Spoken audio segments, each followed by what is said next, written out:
नमस्कार। न्यूज़ार के खास कार्यक्रम बजट से उम्मीद में आपका स्वागत है। मैं हूं देवेंद्र कुशवाहा।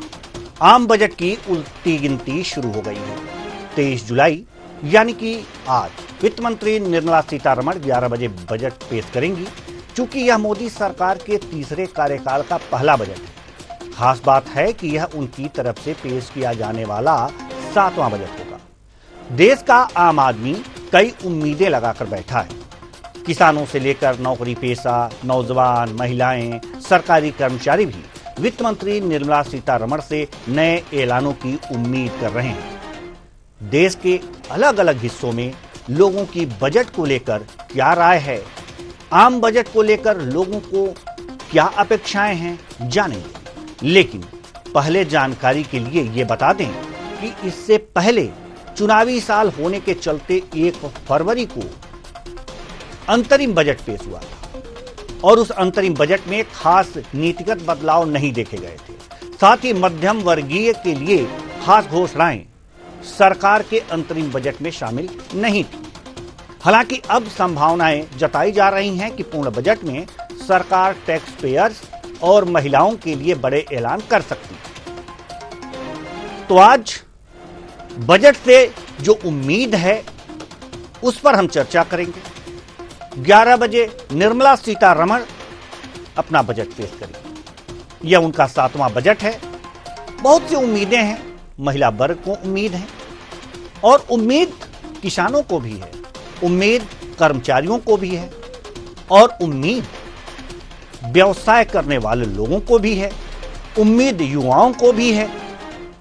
और अगर जो देखा जाए इन उम्मीदों को लेकर के अगर जो देखें तो तमाम चीजें हैं जो महिलाओं को, खासकर कर्मचारी वर्ग की महिलाओं को यह उम्मीद होगा कि जो 2011-12 का बजट पेश किया गया था, 11-12 का बजट, उसमें महिला कर्मचारियों के लिए टैक्स स्लैब पुरुष कर्मचारियों से कम, और ये 11-12 के बजट जो पेश किया गया उसमें इसको खत्म कर दिया गया। यानी कि 11-12 से पहले का जो बजट पेश हो रहा था उसमें महिला टैक्स पेयर कर्मचारियों को रियायत दी गई थी पुरुषों के मुकाबले, लेकिन 11-12 के बजट के बाद से यह खत्म कर दिया गया। कर्मचारियों को यह उम्मीद है कि वास्तव में ये जो बजट है इसमें महिलाओं का खास ध्यान रखा जाएगा। जहां तक रोजगार की बात है, आर्थिक समीक्षा जो चली है, कल जो आर्थिक समीक्षा पेश की गई उसमें भी तरह तरह की बातें सामने आई। देश को अन्य अर्थव्यवस्थाओं से तेजी से विकास की ओर बढ़ता, उसकी विकास वृद्धि दर सबसे तेज, विश्व की सबसे बड़ी अर्थव्यवस्थाओं में अमेरिका, ब्रिटेन, यूरोजोन, इन सारी अर्थव्यवस्थाओं में सबसे तेज बताया गया। साथ ही साथ तमाम बातें और भी की गई। रोजगार के अवसर बढ़ाने की बात पर जोर दिया गया है कि हां, नौकरी सेक्टर में रोजगार के लिए अवसर पैदा करने। तो युवाओं को इस बजट से यह भी उम्मीद है कि रोजगार के अवसर के लिए क्या बजट में कुछ प्रावधान होंगे, क्या कुछ युवाओं के लिए खास होने वाला है।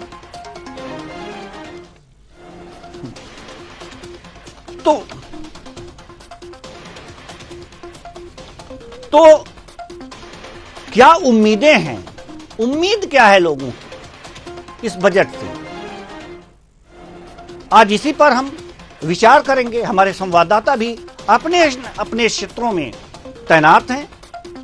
जैसे सत्यम शर्मा भोपाल से हैं हमारे साथ, doctor Sanjay Shekhar state head Chhattisgarh हैं, प्रशांत राव ब्यूरो हेड लखनऊ से जुड़े हुए हैं और राजू कलवार संवाददाता असम से। सभी लोग अपने अपने क्षेत्र में तैनात हैं, जुड़े हुए हैं। आज आम बजट पेश होने वाला है। लोगों को क्या उम्मीदें हैं, इन्होंने जानकारियां जुटाई हैं। एक एक करके हम सबसे इसके बारे में चर्चा करेंगे। सबसे पहले हम छत्तीसगढ़ चलते हैं, जहां पर Chhattisgarh state head doctor Sanjay Shekhar हमारे साथ जुड़े हुए हैं। डॉक्टर साहब, पहले तो आप ये बताइए कि ये मोदी सरकार के तीसरे कार्यकाल का पहला पूर्ण बजट है। लोगों को, खासकर किसानों को, क्योंकि वो धान का कटोरा कहा जाता है छत्तीसगढ़, किसानों को क्या उम्मीदें हैं? देखिए, एक पूर्ण बजट है मोदी सरकार के जो तीसरा टर्म है उसका। और आपने जैसा कहा कि किसानों की उम्मीद, तो किसानों को निश्चित तौर पर जो किसानों को किसान सम्मान निधि दी जाती है, उसमें उम्मीद है कि किसान सम्मान निधि को केंद्र सरकार बढ़ाएगी, क्योंकि 6,000 रुपए सालाना दिया जाता है। 6,000 रुपए सालाना जो राशि है वो बहुत कम राशि होती है। लिहाजा किसानों को उम्मीद है कि इस आम बजट में किसानों के बारे में जो है वो निश्चित तौर पर केंद्र सरकार सोचेगी और किसानों की जो किसान सम्मान निधि है उसकी राशि में इजाफा करेगी। ये मूल रूप से है। इसके अलावे जो कृषि से संबंधित उपकरण है, उस पर जो जीएसटी है, कई उपकरण ऐसे हैं जो जीएसटी के 12% के दायरे में हैं। किसानों को उम्मीद है कि उसमें से कुछ उपकरणों को, और खासकर जो उर्वरक है, जो बीज है, खाद है, बीज है, उस पर जो जीएसटी की दर है उसको कम की जाए, ताकि किसानों को राहत मिले। बहुत सारे ऐसे उपकरण हैं, मशीनरी है, जो आजकल प्रगतिशील कृषक हैं जो खेती करते हैं, उनको 12% के आसपास का जीएसटी देना पड़ता है। तो उसमें कमी अगर करते हैं तो किसानों को उसका राहत मिल सकता है। तो किसान की तरफ से इस तरह की मांगे हैं, इस तरह की उम्मीदें हैं। लेकिन छत्तीसगढ़ की अगर बात की जाए तो छत्तीसगढ़ भी कई उम्मीदों के साथ इस बजट का इंतजार कर रहा है।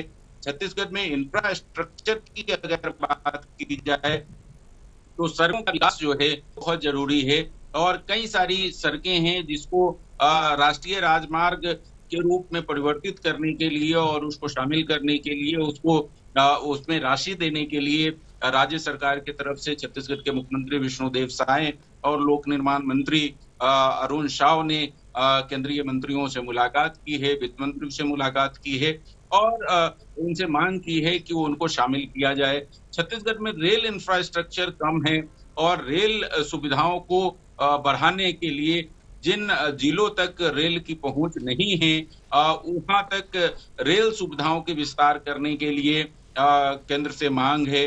उम्मीद की जा रही है कि बजट में उसका भी कहीं ना कहीं कुछ न कुछ प्रावधान होना चाहिए, ऐसी छत्तीसगढ़ की उम्मीदें हैं। इसके अलावा जीएसटी का कंपनसेशन है। जीएसटी, छत्तीसगढ़ मिनरल स्टेट है। छत्तीसगढ़ में से कोयला यहाँ से निकाला जाता है, यहाँ से लोहा निकाला जाता है, अन्य यहाँ से मिनरल्स निकाले जाते हैं और केंद्र सरकार उसका खनन करवाती है और उसकी रॉयल्टी केंद्र सरकार के खाते में जाती है। और छत्तीसगढ़ को इससे नुकसान हो रहा है, क्योंकि छत्तीसगढ़ का पर्यावरण है, छत्तीसगढ़ की जमीन है, छत्तीसगढ़ का यहाँ की जनसंख्या है, वो उससे प्रभावित होती है। तो छत्तीसगढ़ की मांग है कि चूंकि यहाँ से मिनरल्स ज्यादा जाते हैं, खनन होता है, तो यहाँ पर जीएसटी कंपनसेशन के रूप में छत्तीसगढ़ को विशेष रियायत दी जानी चाहिए। और उम्मीद की जा रही है कि बजट में इस तरह का कोई प्रावधान छत्तीसगढ़ के लिए हो। तो छत्तीसगढ़ की इस तरह की तमाम उम्मीदें हैं, लेकिन देखना ये होगा कि वित्त मंत्री किस तरीके से छत्तीसगढ़ को यहाँ की जो उम्मीदें हैं उसको किस तरीके से पूरा करती है, किसानों की उम्मीदों को किस तरीके से पूरा करती हैं। क्योंकि केंद्र के पास भी अपने जो संसाधन है, उसी संसाधन में समग्र विकास को देखना है, सतत विकास को देखना है, सस्टेनेबल डेवलपमेंट को देखना है। और जैसा कि कल आप जिक्र कर रहे थे कि आर्थिक सर्वेक्षण आया है, तो आर्थिक सर्वेक्षण में जो 6.5 to 7% का ग्रोथ रेट रखा गया है, उस ग्रोथ रेट को कंटिन्यू करने के लिए, सस्टेन करने के लिए आपको जो 80 लाख सालाना रोजगार पैदा करने की जो बात है, वो एक बड़ी चुनौती है। तो ये इस चुनौती से केंद्र सरकार निपटने के लिए किस तरीके का रोड मैप पेश करती है, ये अपने आप में एक महत्वपूर्ण विषय होगा, क्योंकि 80 लाख सालाना रोजगार पैदा करना, जब तक आप इसमें प्राइवेट सेक्टर को, सेमी प्राइवेट सेक्टर को अगर आप रियायत नहीं देंगे, जब तक उनको वो उस तरीके से डेवलप नहीं करेंगे, तब तक ये एक बड़ी चुनौती की तरह होगी। और इसमें छत्तीसगढ़ जैसे राज्य हैं जो कृषि प्रधान राज्य हैं, जहां पर फूड प्रोसेसिंग जो इंडस्ट्री है उसकी काफी संभावनाएं हैं। छत्तीसगढ़ जो है वनाच्छादित प्रदेश है, तो यहाँ पर जो है वो जो वनोत्पाद है उसके प्रोसेसिंग की काफी संभावनाएं हैं। तो इसको जो रोड मैप, जो 80 लाख सालाना रोजगार पैदा करने की जो टारगेट है, जो चुनौती है, उसमें छत्तीसगढ़ जैसे राज्य जो कृषि प्रधान राज्य है, जो वनाच्छादित राज्य हैं, जो मिनरल्स स्टेट हैं, उनको उस रोड मैप में किस तरीके से शामिल किया जाता है, ये देखने वाली बात होगी। जहां तक सर्विस सेक्टर का सवाल है, जो नौकरी पेशा लोग हैं वो निश्चित तौर पर उम्मीद कर रहे हैं कि इनकम टैक्स जी बिल्कुल बिल्कुल उसमें बढ़ोतरी की जाए। जी बिल्कुल वो उम्मीद कर रहे हैं कि जो कैपिटल गेन टैक्स लगता है उसकी सीमा बढ़ाई जाए, एफटीसी की सीमा बढ़ाई जाए। तो वो टैक्स पेयर जो है वो अपनी तरह से उम्मीदें कर रही है। ये तमाम सारी उम्मीदें हैं। अब देखना ये है कि 11 बजे जब वित्त मंत्री पेश करती हैं अपना बजट, तो किस तरीके से इन तमाम चीजों को उसमें साधने की कोशिश करती है। जी बिल्कुल, हम आएंगे आपके पास। अब हम रुक करेंगे अपने संवाददाता सत्यम शर्मा के पास, जो भोपाल में हैं और वहां खड़े हैं जहां कुछ लोग भी उनसे बातचीत कर सकते हैं। तो सबसे पहले हम सत्यम आपसे यह जानना चाहेंगे कि वास्तव में लोगों की उम्मीद क्या है। कल जब आर्थिक सर्वे आया उसके बाद जो लोगों के मन में आस जगी, तो किस किस वर्ग के मन में कौन कौन सी आस जगी है आपने रीड की होगी, आपने उनसे बातचीत की होगी और शायद करेंगे भी अभी बातचीत। जी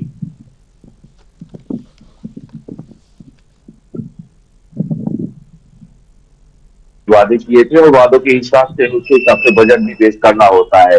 तो महिलाओं पर अच्छा खासा ध्यान रहेगा बीजेपी का, उसके साथ साथ ही किसानों को लेकर कई वादे किए गए हैं तो उन पर भी ध्यान रहेगा। पूंजीगत जो स्ट्रक्चर है उसको बढ़ाने की कोशिश लगातार की जाएगी, क्योंकि देखा गया था कि 2023-24 में जो 2022-23 में जो बजट आया था उसमें भी कहीं ना कहीं पूंजीगत स्ट्रक्चर को बढ़ाया गया था। इस बार अनुमान लगाया जा रहा 47.5 लाख करोड़ से ज्यादा का बजट हो सकता है। तो ऐसे में निर्मला सीतारमण जब 7वीं रिकॉर्ड बार बजट पेश करेगी तो कहीं ना कहीं ये उम्मीदें जनता की होती है, आम जनता की होती है कि उनके पक्ष में कुछ न कुछ सरकार काम करते हुए नजर आएगी। खासकर जो बेरोजगार वर्ग है वो इस पर ज्यादा ध्यान दे रहा है और रोजगार पैदा करने के लिए जिस तरह से 80 लाख लोगों को चुनौती है जो रोजगार पैदा करने की, उसको भी पूरा करते हुए सरकार नजर आएगी। और उसको चुनौती को पूरा करने के लिए कहीं भी ऐसे में जो मध्यम लघु और उद्योग होते हैं, एसएमई जो उद्योग होते हैं, उनको कहीं ना कहीं बढ़ावा देने की कोशिश की जाएगी। पहले भी देखा गया है कि इसमें बढ़ावा दिया गया है।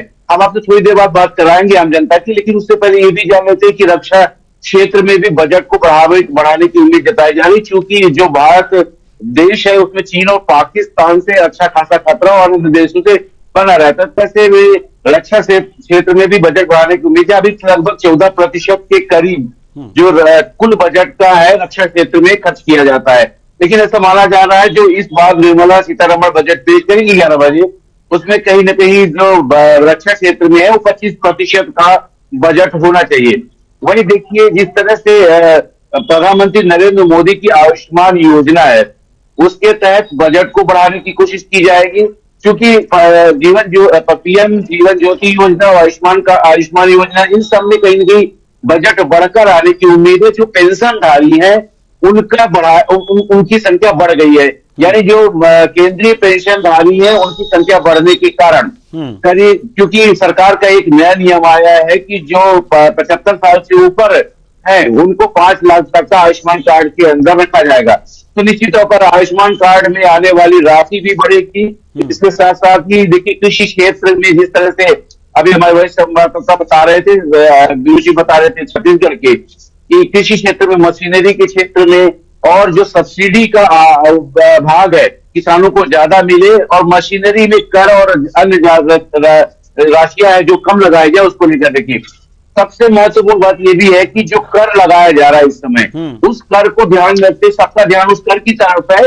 और जो जनता है, सैलरीड पर्सन है, वो चाहते हैं कि कर अब कम लगाया जाए। तो आम जनता को देखते हुए आम बजट ये घोषित होना चाहिए। हालांकि ये भी कल आर्थिक सर्वेक्षण जिस तरह से हुआ, उसके बाद से नीट पेपर मामले को लेकर बड़ा हंगामा हुआ। लगातार धर्मेंद्र प्रधान की मांग की जा रही थी कि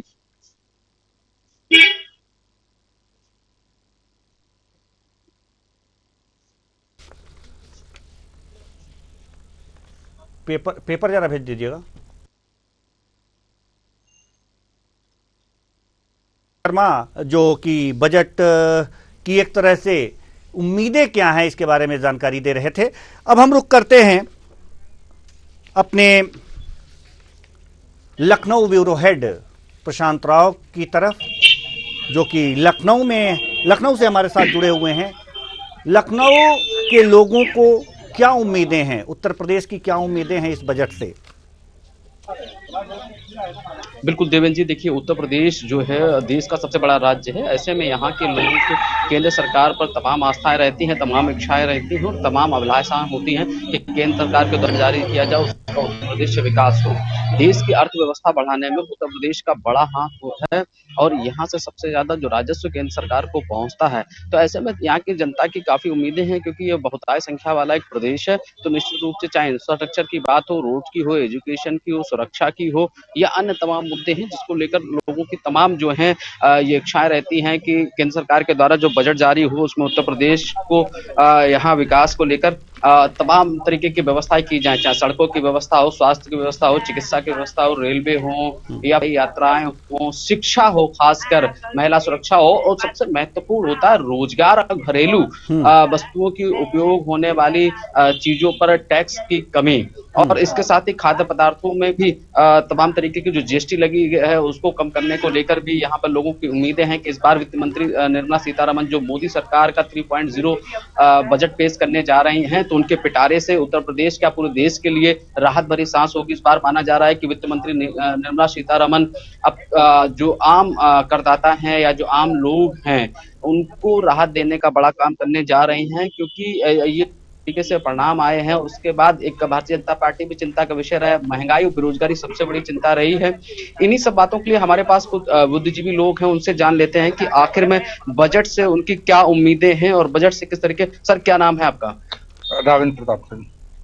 सर, जो केंद्र सरकार का बजट आ रहा है उससे क्या उम्मीदें हैं? केंद्र सरकार का बजट जो अभी तक है हिंदुस्तान का, मुझे तो लगता है सरकार कुछ कर ही नहीं पा रही है।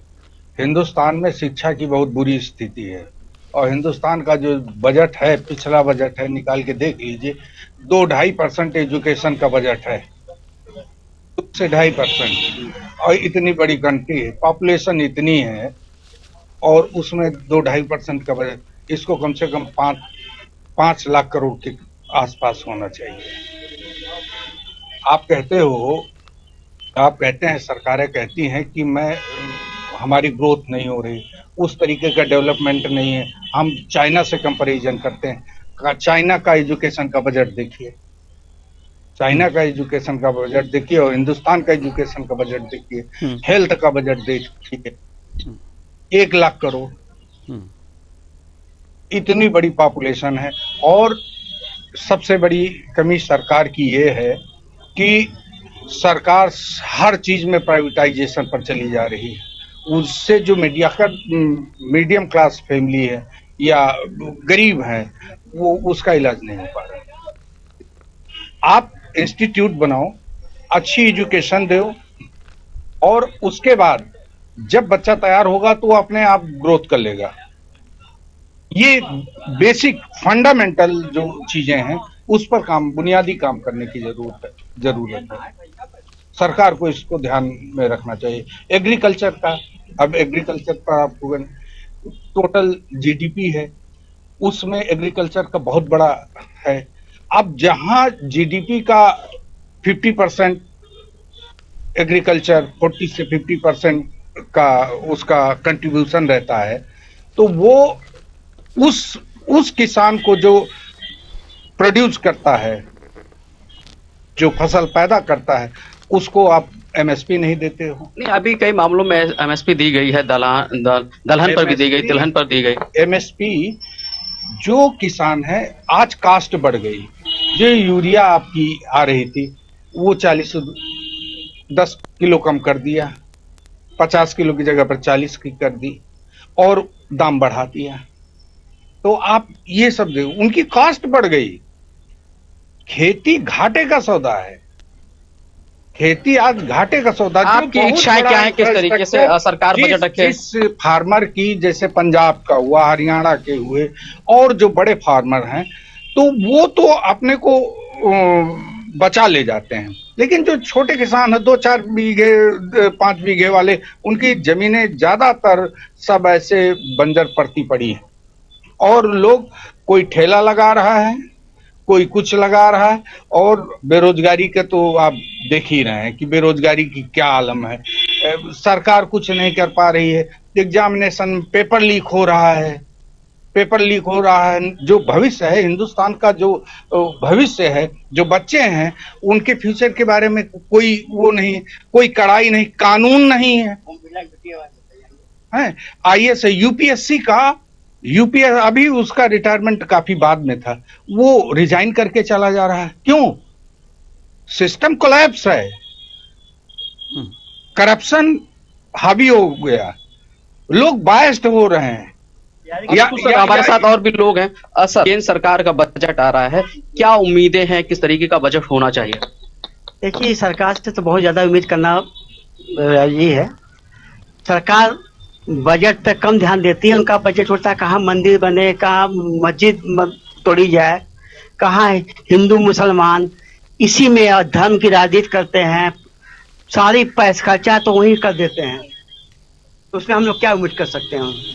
रोजगार है, शिक्षा है, चिकित्सा है, व्यापार है, रोजगारी है, और खासकर जो मध्यम वर्ग के लोग हैं उनको राहत देने की बात की जा रही है इस बार। नहीं, मध्यम वर्ग तो बड़ा, जब सरकार बनी तो बहुत खुशी थी, लेकिन यहाँ सबसे ज्यादा कोई पीसा जा तो मध्यम वर्ग ही पीसा जा रहा है। लोग रेट है तो उनको राशन पानी दिया जा रहा है, वो मस्त है। अडानी जी हैं, सब लोगों को तो बड़े को बड़े बनाया जा रहा है, ठीक है। मध्यम वर्ग रोजगार कहाँ है? जो था बसी कुछ वो भी सब चला जा रहा है, जमीनी छीनी जा रहे हैं, इंडस्ट्रीज बंद हो रहे हैं। वित्त मंत्री निर्मला सीतारमण को कैसे देखते हैं? वो एक फेल है या पास है बजट को लेके अब तक?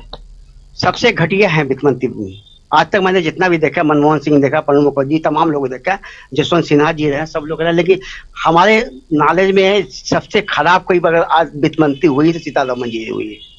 बिल्कुल सर, हमारे साथ एक लोग हैं। सर, केंद्र सरकार का बजट आ रहा है, आपकी क्या उम्मीदें हैं, किस तरीके का बजट होना चाहिए ताकि उत्तर प्रदेश का ज्यादा से ज्यादा विकास हो, देश का विकास हो, आम लोगों को, और इसके साथ ही चाहे मीडियम हो या हाई फैमिली हो, सभी को उसका लाभ मिले? अब तक इंडियन इकोनॉमी, बहुत ज्यादा पढ़ा लिखा तो नहीं हूं मैं, प्लेन ग्रेजुएट हूं। ये सुनता हूं कि हमारी जो इकोनॉमी है वो 1 ट्रिलियन वाली इकोनॉमी हो रही है। नहीं, 5 ट्रिलियन 1 हो, हमने तो ट्रिलियन ही नहीं जानते हैं। अच्छा, यूपी की इकोनॉमी 1 ट्रिलियन होने जा रही है। इंडिया की इकोनॉमी कहाँ जा रही है तो हमें मालूम नहीं। हमारी इकोनॉमी तो ढीली गई, हम जानते हैं। अभी इंटरनेट पे और इंस्टाग्राम पे और फेसबुक पे 5-5 हजार करोड़ की शादियां हो रही हैं भाई साहब। आप भी जान रहे होंगे, अंबानी जी के सुपुत्र की शादी हुई 5,000 करोड़ की। वो शादी जो हुई है वो अंबानी जी की जेब से पैसा निकल के गया है या जो भारत सरकार को टैक्स जाता है वो पैसा निकल के गया है? मैंने कहीं देखा नहीं, सुना नहीं है। जैसे कोई कंपनी चलाए और कंपनी का प्रॉफिट जो होगा, जितना प्रॉफिट होगा उसी के ऊपर टैक्स दिया जाएगा।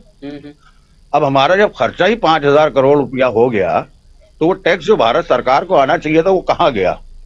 वो तो खर्चे में निकल गया ना। वो ले गई टेडिसन और वो नाचने के लिए आया था वो जस्टिन बीबर, और कई हजार करोड़ के गिफ्ट दिए जा रहे हैं। वो सब ये हो क्या रहा है, ये समझ में नहीं आ रहा किस शाय में हो रहा है। मुझे समझ में, करोड़ जनता अभी भूखे हैं सब। और भाई हम लोग जो है ये जानते हैं कि पता नहीं क्या चल रहा है, ये तो समझ में नहीं आता कि चल क्या रहा है। एक क्या उम्मीदें हैं आज जो बजट पेश होने जा रहा है? हर जगह से फ्लॉप दिख रहे थे। हो सकता है जो फ्लॉप पिछले बार जो आपने रिजल्ट देखा है ना, बैसाखी लगा दी गई सरकार, बैसाखी पे आई है तो हो सकता है कुछ ना कुछ अच्छा करें हम लोगों के लिए कि हम उनके साथ में जाएं। हमें कोई उनसे दुश्मनी नहीं है या किसी तरह का हमारा वो नहीं है कि हाँ ये। वित्त मंत्री निर्मला सीतारमण को क्या मानते हैं आप? वो अच्छी वित्त मंत्री है या उनकी पॉलिसियों से देश को घाटा हुआ है या प्रदेश को घाटा हुआ है या कुछ अब नई उम्मीदें जागने वाली है इस बार? ऐसा कैसी भी हो, मगर अब उनको अच्छा कुछ करके हमको देना पड़ेगा, जनता को देना पड़ेगा। अगर नहीं दिया जनता को तो ये जो अभी सरकार बनी है, ये मुझे लगता नहीं पिछली बार जो सरकार जो रिपीट हो गई इस बार 10 साल के बाद, वो कैसे बन गई ये समझ में नहीं आया।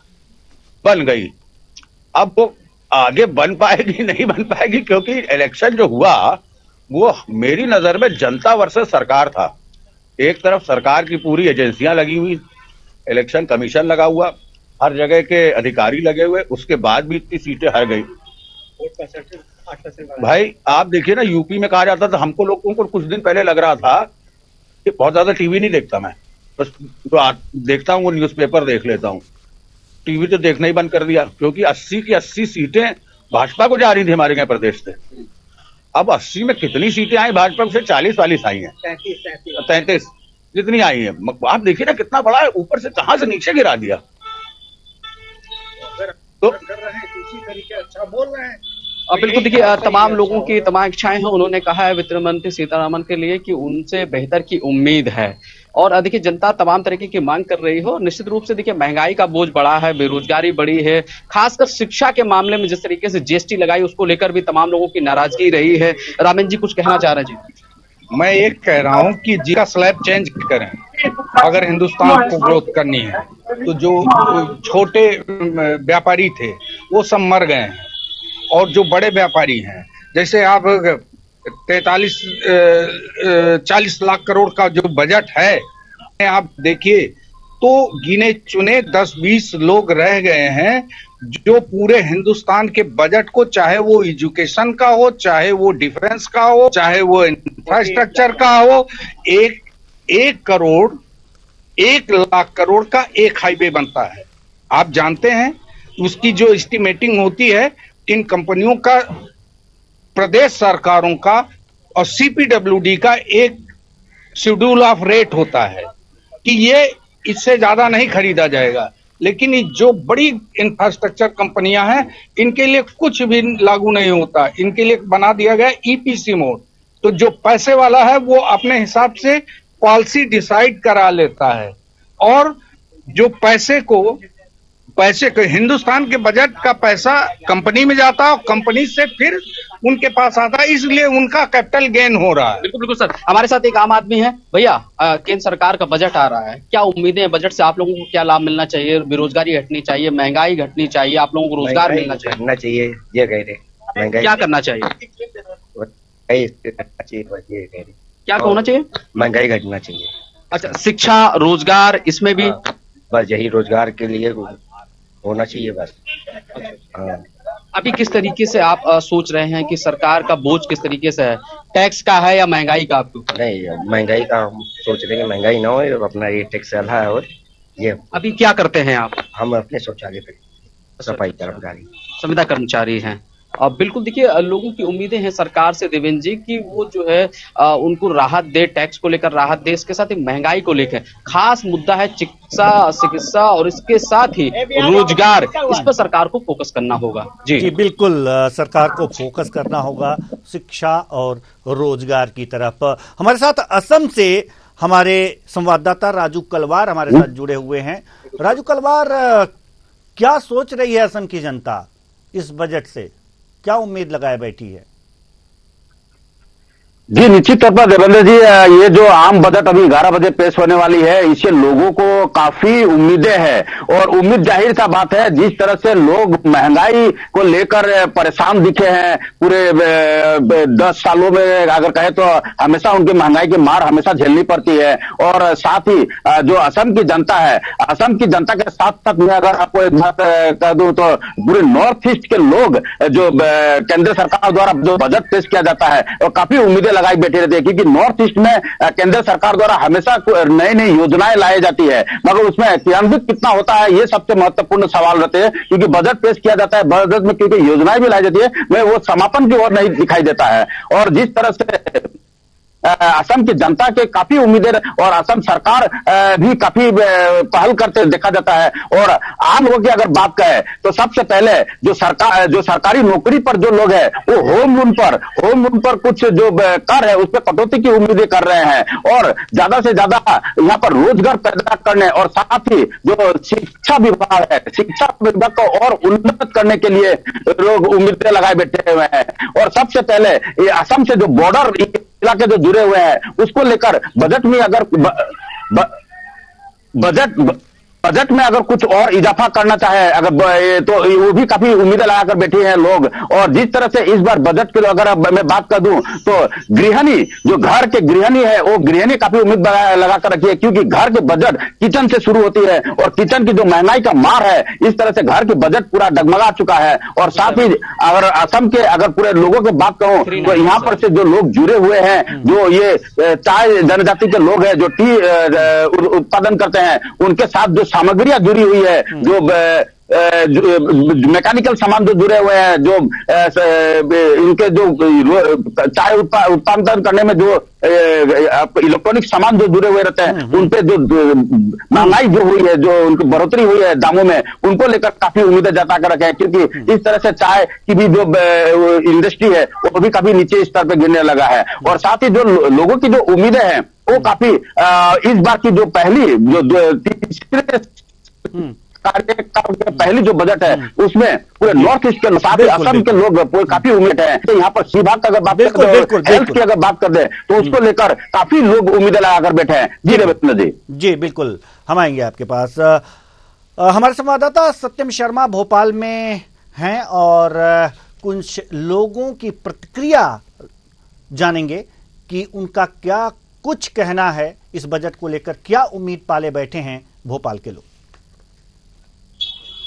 देखिए देवेंद्र जी, अभी उत्तर प्रदेश ने अपनी बताई है कि किस तरह से बजट है और क्या उम्मीदें हैं। बेहद तल्ख और कठोर शब्दों का इस्तेमाल आम जनता ने किया है। आम जनता का पैसा जिस तरह से करोड़ों अरबों रुपए अंबानी और की शादी में लगाए गए उससे भी लोग नाराज हैं। उन्होंने कहा जो सामान्य जनता का पैसा है वो इनकी खातों में जाता है, इनकी कंपनी में जाता है, फिर योजनाओं के तहत इनकी कंपनियों में जाता है और योजनाओं से फिर जनता में इनकी कंपनियों का मतलब हेर फेर करके कंपनी इन्हीं की चलनी है। जो छोटे दुकानदार है, जो छोटे मध्यम के जो दुकानदार है, उद्योगपति हैं, वो मारे जा रहे हैं ताकि करोड़ों अरबों रुपए इन उद्योगपतियों पर खर्चा किया जा रहा है। और यही मुद्दा लोकसभा चुनाव में भी बना था जो कि वजह बना था बीजेपी के कहीं न कहीं 240 सीटें सिमटने का। हमारे पास हम इस समय मध्य प्रदेश की में रहे, भोपाल की राजधानी भोपाल में है और आम जनता से बात करने की कोशिश करेंगे कि क्या है। हम दुकानदार और यहाँ पे कृष्णा डेयरी है जो बहुत फेमस है, हम उनसे बात करेंगे। भैया आम बजट आ रहा है 47 लाख करोड़, आंकड़ा तो बहुत दिखा रहा है पर बजट ये जाता था ये भी नहीं समझ में आता। लेकिन पूंजीगत व्यय और दुकानदारों और मध्यम वर्ग पर ध्यान देने की बात कही जा रही है, आपकी क्या उम्मीदें हैं? उम्मीद करते हैं इस बार जनता को इसमें रखा जाएगा, देखा जाएगा, क्योंकि मध्यम वर्ग की जनता के साथ हर बार चुनाव हो रहा है। उनके साथ ऐसी कोई स्थिति नहीं लग रही है कि कहीं जाकर उनको उसका फायदा मिले। हर बार सामान्य स्थिति रहती है बजट के लिए, जितना लोग इंतजार करते हैं, हम लोग भी इंतजार करते हैं, मगर हमारी स्थिति हर बार जितनी बार में बजट आता है वहीं की वहीं रहती है। ज्यादा से ज्यादा किसी चीज में ऊंचा करेंगे, कहीं नीचे करेंगे, हम वहीं के वहीं रहते हैं। तो स्थिरता उसमें बनी हुई है, उतना मुझे नहीं लगता कि कहीं ऐसा कुछ खास फायदा मिल रहा है। मध्यम वर्ग की परिवार पिसता नजर आ रहा है, बेरोजगारी की हो, महंगाई की मार हो लगातार, नहीं लगता कि इनको थोड़ी सी राहत मिलनी चाहिए? थोड़ी सी राहत मिलनी चाहिए। इसलिए आप किसी क्षेत्र में देख सकते हैं अगर थोड़ा सा भी मध्यम वर्गीय परिवार को सपोर्ट मिलेगा, क्योंकि मध्यम वर्गीय परिवार है जो कंटिन्यूसली टैक्स को लेके चल रहा है, बराबर टैक्स पे कर रहा है और कहीं ना कहीं पिसा जा रहा है, उसकी स्थिति और डाउन से डाउन होते जा रही है। जो रईस है वो रईस हो रहे हैं, जो मध्यम वर्गीय परिवार जो निचले स्तर पे आते जा रहे हैं। कई छोटे उद्योग मरते गए हैं, मतलब खत्म हो गए हैं। छोटे उद्योग मरे तो मरे हैं, साथ में जो छोटा उद्योग लागू करके चल रहा था वो आज के टाइम में किसी और पर निर्भर है, वो कहीं ना कहीं जॉब को लेके चल रहा है। क्योंकि स्थिति ऐसी है, पहले पारिवारिक संगठन के साथ व्यवसाय कर लिया जाता था, आज के टाइम में प्रत्येक व्यक्ति अलग होकर सिंगल व्यक्ति बन के जॉब पकड़ रहा है, जो 8,000 9,000 में अपना घर चला रहा है, जिसका उसके व्यय है इस तारीफ से कि अपने बच्चों को उचित सुविधाएं दे सके और उनके लिए वो सुविधाएं अरेंज करके दे कि जिससे उनके बच्चों को लाभ मिले। तो कहीं ना कहीं उनकी वो स्थिति होती जा रही है कि जो लेवल बढ़ना चाहिए। जिस प्रकार से रईस हो रहा है, उस प्रकार से मध्यम वर्ग की परिवार डाउन हो रहा है, उसको भी लेके चले, उसको भी स्तर करें। उनका भी मध्यम स्टेटस ऐसा होना चाहिए कि उनको भी कुछ सुविधा बराबर मिलती है। तो देखिए, साफ तौर पर ये है दुकानदार जिनका साफ तौर पर कहना है कि जो छोटे दुकानदार हैं उनको भी कहीं ना कहीं राहत मिलनी चाहिए, लोगों को राहत मिले, रोजगार मिले। क्योंकि देखिए, बड़े पैसे वाले और इन्वेस्ट कर करके बड़ा बनता जा रहे हैं, और जो छोटे दुकानदार हैं, जो छोटे उद्योग हैं, वो लगभग एसएमई की बात की जा रही है, एमएसएमई की बात की जा रही है, मध्यम और लघु उद्योग और इनकी बात की जा रही है। तो लगातार ये उद्योगों पर भारी पड़ रहा है, बड़े उद्योगों का ज्यादा पैसा। लेकिन फिलहाल देखिए, 47 लाख करोड़ का बजट है, ये करीब का बजट आज 11 बजे पेश होगा, और कहीं न कहीं वित्त मंत्री सीतारमण का प्रयास रहेगा कि रोजगार की दिशा में काम किया जाए, खासकर जो आम जनता है उसकी दिशा में काम किया जाए, और आम जनता के साथ साथ जो लोगों को राहत है महंगाई से वो दी जाए। क्योंकि साफ है कि किस तरह से जनता ने मैंडेट दिया है। आप पहले अच्छा खासी सरकार में थे, 303 सीटें आपकी थी, और पूर्णतः आपकी बीजेपी की सरकार थी। अब लेकिन एनडीए की सरकार बन गई, तो कहीं 240 सीटें आने, ये संकेत है कि जनता आपसे खुश नहीं है, और जनता को खुश रखना है तो कहीं न कहीं आपको पूंजीगत व्यय तो करना पड़ेगा। मान लीजिए, वो तो एक आधारभूत शिला होती है, यदि रक्षा क्षेत्र में पैसा खर्चा करना होगा, लेकिन आपको जिस तरह से उत्तर प्रदेश की जनता ने बताया कि 1 लाख करोड़ आपका जो बजट रहता है शिक्षा के क्षेत्र में, इतनी बड़ी शिक्षा की जवाबदारी रहती है, उसके क्षेत्र में 1 लाख करोड़ का बजट रहता है। इस बजट को बढ़ाना पड़ेगा। कृषि क्षेत्र में जिस तरह से सब्सिडी देने की बात कही जा रही थी, लेकिन जो खर्चे वो बढ़ा दिए गए, 50 किलो की बोरी को 40 किलो कर दिया गया है, और इस तरह के जो महंगाई है, जिस तरह से महंगाई स्तर बढ़ा हुआ है, वो हालांकि जो बजट है उसमें राजकोषीय घाटा घटाने की बात की जा रही है, 5-5.5 के करीब राजकोषीय घाटा करने की बात की जा रही है, 24-6.5 के करीब 6.4% के करीब है।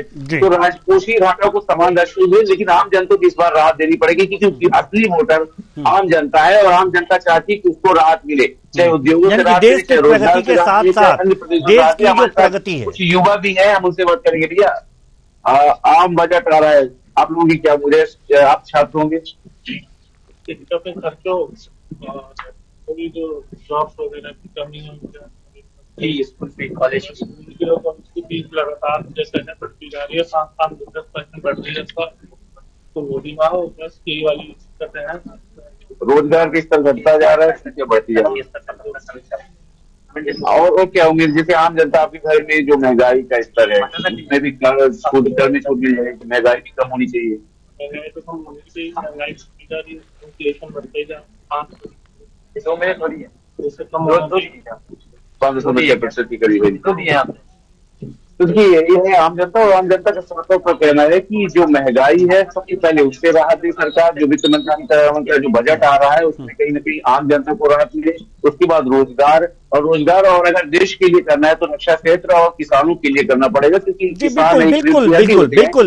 बिल्कुल सत्यम, जहां तक बात है कि देश की प्रगति के साथ साथ जिस तरह से देश की प्रगति हो रही है, इसको जारी रखते हुए जनता को भी खुश करने की आवश्यकता है। एक बड़ी खबर आ रही है, बड़ी खबर आपको बता दें, बड़ी खबर आ रही है दिल्ली से, बड़ी खबर। वित्त मंत्री निर्मला सीतारमण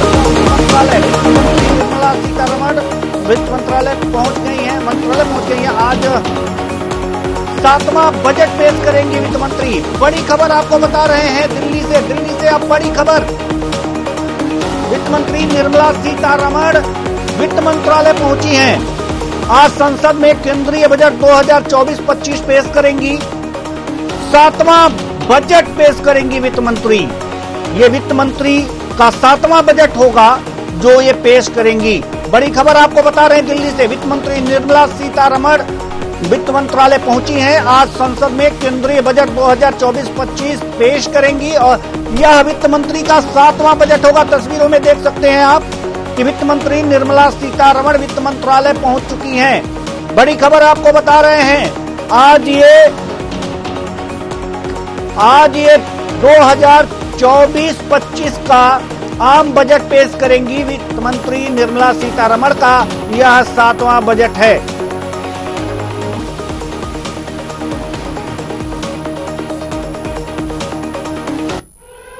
एक और बड़ी खबर आ रही है, बड़ी खबर आपको बता दें, एक और बड़ी खबर आ रही है। तो दिल्ली से अब बड़ी खबर, बजट को लेकर बोले वित्त राज्य मंत्री पंकज चौधरी। क्या बोले प्रधानमंत्री का मंत्र सबका साथ सबका विकास। बजट राष्ट्रहित में आता है या बजट भी राष्ट्रहित में आएगा? बड़ी खबर आपको बता रहे हैं दिल्ली से यह बड़ी खबर। बजट को लेकर वित्त राज्य मंत्री पंकज चौधरी का बयान सामने आया है। प्रधानमंत्री का मंत्र सबका साथ सबका विकास, ऐसा उन्होंने कहा। बजट राष्ट्रहित में आता है और यह राष्ट्रहित में ही आएगा। प्रधानमंत्री का मंत्र सबका साथ सबका विकास, बजट राष्ट्रहित में आता है या बजट भी राष्ट्रहित में आएगा, ऐसा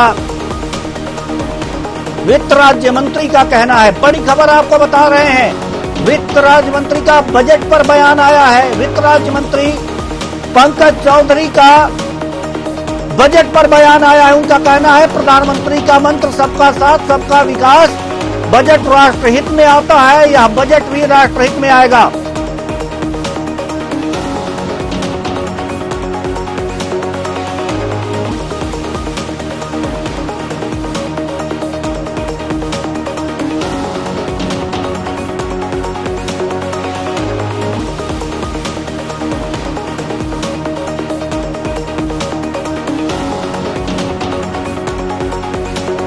तो बजट को लेकर वित्त राज्य मंत्री का बयान आया है। प्रधानमंत्री का मंत्र है सबका साथ सबका विकास, बजट राष्ट्रहित में आता है या बजट भी राष्ट्रहित में आए।